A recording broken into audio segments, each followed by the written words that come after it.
Spring and staff writer at The Atlantic, Anne Applebaum. Her latest piece is titled, Trump's American Dominance May Leave Us with Nothing. Anne, good morning.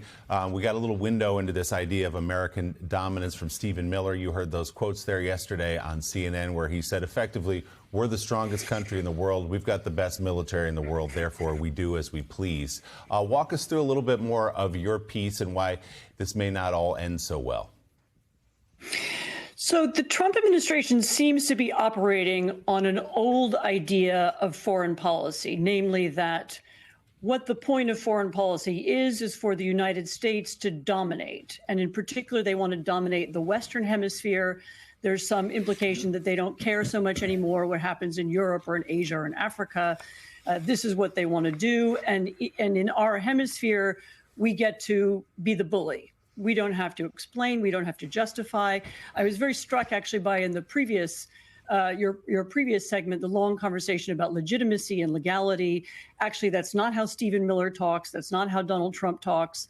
We don't have to explain. If we feel like taking Maduro, we'll take him. If we feel like taking somebody else or threatening somebody else, we'll do that too. And that's their idea of how they will increase American power and prosperity.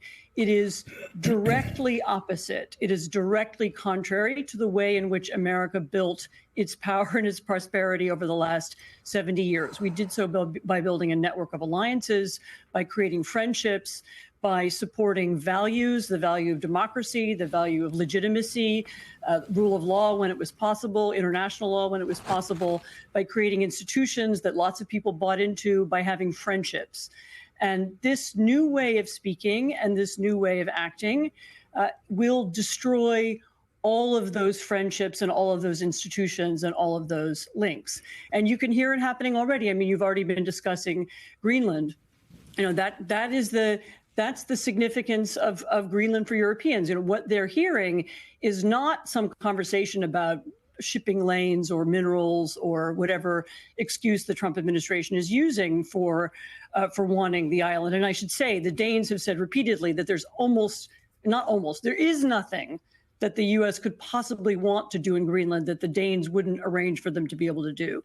But what they're hearing is the U.S. saying, we can do what we want. We don't care about the rest of you. We don't share your values anymore. Goodbye. And let's talk about Ukraine. After speaking with the president, I called around to try to figure out the latest on the negotiations between Ukraine and Russia. And what I learned was that Europe and U.S. negotiators are coming close to an agreement on a NATO Article 5-like security guarantee. I'm curious if that is agreed upon by European leaders and the United States over the next week. And it's something that European leaders and even Zelensky can agree on.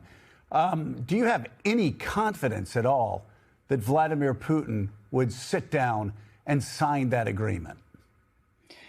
It's even worse than that. I have no confidence that he would sign that agreement. He has still never said that he wants to end the war. He has never given any indication that he's given up on his primary goal, which is the occupation and the incorporation of Ukraine.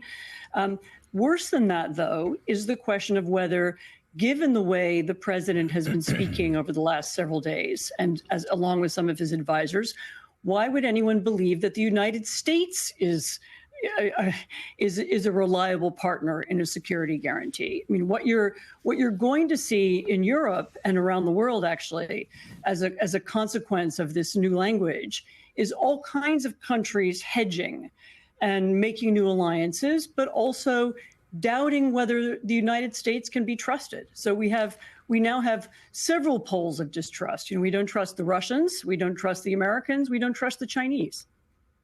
And yesterday, the New York Times reporting that Ukraine has developed extraordinarily dangerous new technology with AI and their use of drones. I'm curious, with the losses that continue to mount against Vladimir Putin, and with reports that, he's certain to sweep across the rest of the Donbass. We've been hearing that now for a year. It's just not happening. The Ukrainians continue to fight back harder, and the toll is just growing with the Russians economically and also militarily. Does he ever, at some point, throw up his arms and realize that if he can get the Donbass, he should take the victory and go home? So had we been putting real economic pressure on Russia, had the Trump administration used the tools even that were being used during the Biden administration to put pressure on Russia, this war might be over. Putin cannot continue this indefinitely. He is losing 1,000 men every day. So think about it. I mean, the United States lost, 65,000 people in Vietnam.